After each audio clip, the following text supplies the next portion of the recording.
Mark Rogers TV talking some USC football. We bring in Keely Eure from USCFootball.com to talk up the Trojans for 2017. And more importantly, we look ahead to next fall. Keely, how you doing this afternoon? Good. Thanks for having me on. It's fun to be here. Definitely. So the Trojans, of course, the Pac-12 champs, didn't finish so well in the Cotton Bowl. That was kind of a strange game. Yeah. So let's start right there, because we all anticipated this being billed as, okay, this is the best game we're going to get outside the playoffs. These are the two best teams. These are the two conference champs that were left out. These are two blue bloods. There's going to be talent all over the field. And, man, I expected a shootout. I wasn't surprised Ohio State won, but I expected, man, there's going to be big plays in this game, not to shun the defenses because there was talent on both sides there as well. But Ohio State took advantage of turnovers, got a lead, just kind of sat on it, and not a whole lot happened in the second half. Yeah, it was pretty boring. Yeah, I think most people expected USC's offense to actually show up in the game. But yeah, it was strange leading up to the game.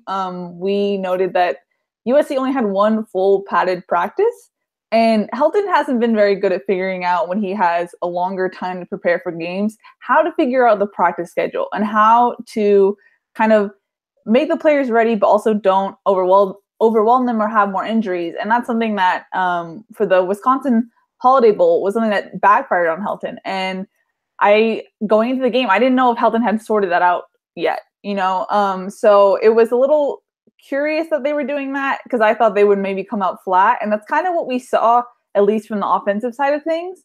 It was just a weird game all around. I mean, talking to the players after the game, they said up front, the O-line was having miscommunications.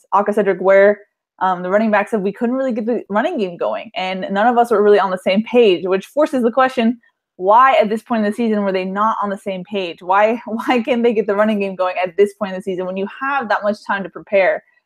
So some questions coming out of that game, but I think it was a good wake-up call for the team. I think that the problems you saw in the Cotton Bowl were problems that nagged the team all season long. Turnovers. I mean, now Sam Darnold's not there anymore, but that's something that was nagging him that whole season.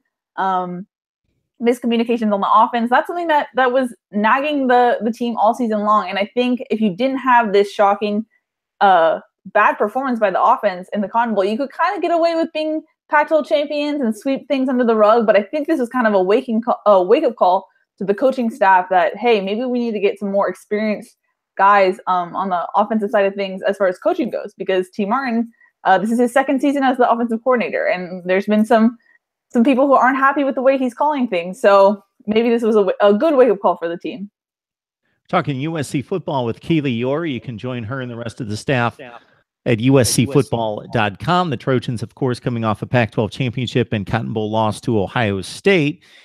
You bring up Clay Helton trying to deal with these postseason games and having the layoff and how to use that time. Of course, he lost to Wisconsin, as you mentioned, in the Holiday Bowl, and really had that kind of rough stretch of games in which they finished up that season having to take on Stanford, getting mauled in that game.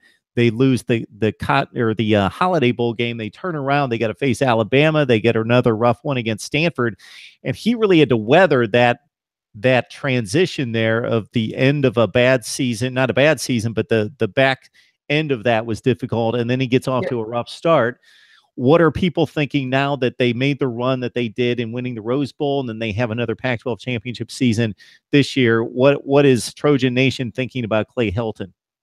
It was really weird, because if you just look at the record and Pac-12 champions, you'd think, oh, fans are so happy with this season.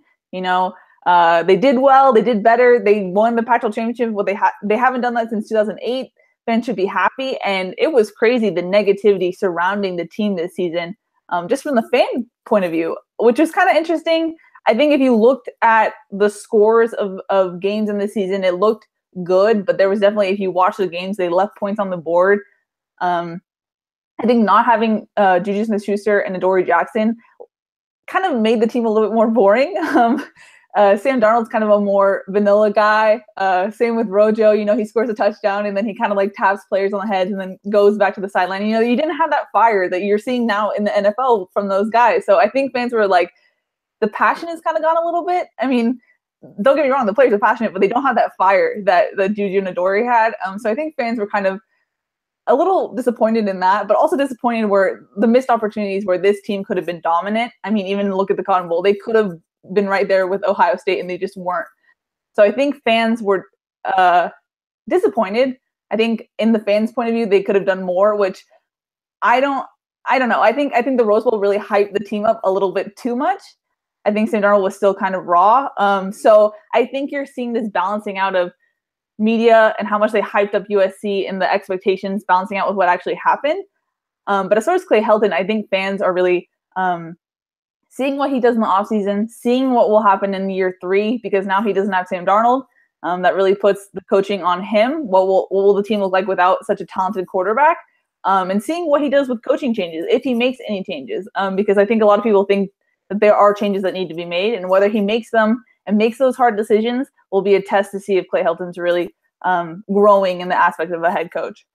And Keely, you got to think, in addition to having to deal with a bowl schedule that he's still trying to navigate as a new head coach, then he gets thrown the early signing period, which threw all the coaches for a loop, but especially him. I'm thinking, man, you got to prepare for one of the best teams in the country. So some people think it's an exhibition game. So other people think, man, no, you got to beat Ohio State. You got to win this game. You got to consider this a championship type game. So I don't know where he was on that dynamic, but at the same time, you're bringing in recruits, and I don't think any of us knew what to expect of the early signing day and how much was going to get accomplished. But as it turned out, for the big programs, that was pretty much signing day.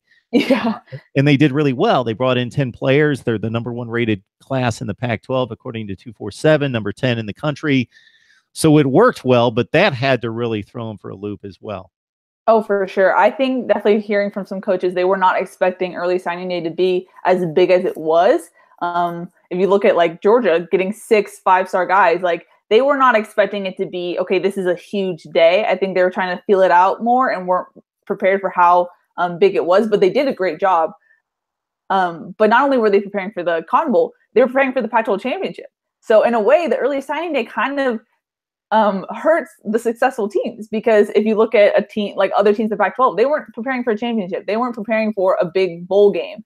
Or if you're not even in a big bowl game, you don't have to put so much time and effort into it because no one's going to care about the random bowl that you're in as opposed to your recruiting class, you know? So I think it definitely hindered the coaching staff. I mean, we'd be at practice with Helton preparing for the Cotton Bowl, and he was like, I just got back from a flight.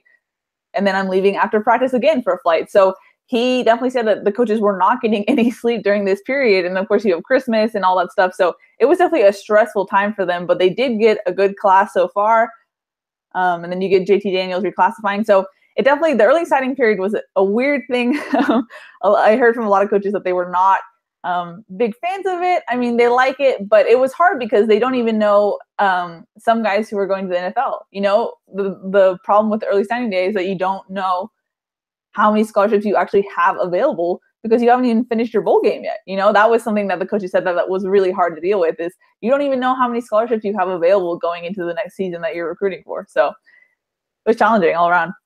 And it's a good point, Keely, you bring up about making the conference championship game. Urban Meyer said the same thing. He said, you know, when you've got until the first week of February, then you're recruiting all the time, but you're generally focusing on that once you get through your bowl game.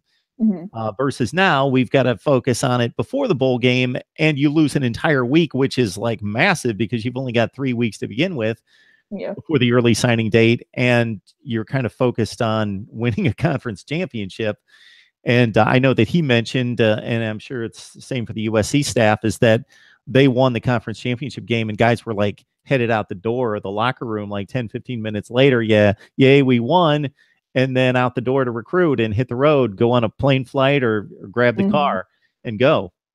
Yeah, we were walking out of the stadium and we saw a coach and we were like, hey, you're going to celebrate? Like, congratulations. He's like, I'm getting on a plane right now to go recruit. Like, there's no time to celebrate. So you're right. It was just, they had no time to really process all the things that were happening. It was just like at the weight over their shoulder of recruiting. They can't even really celebrate a conference championship. So it's crazy.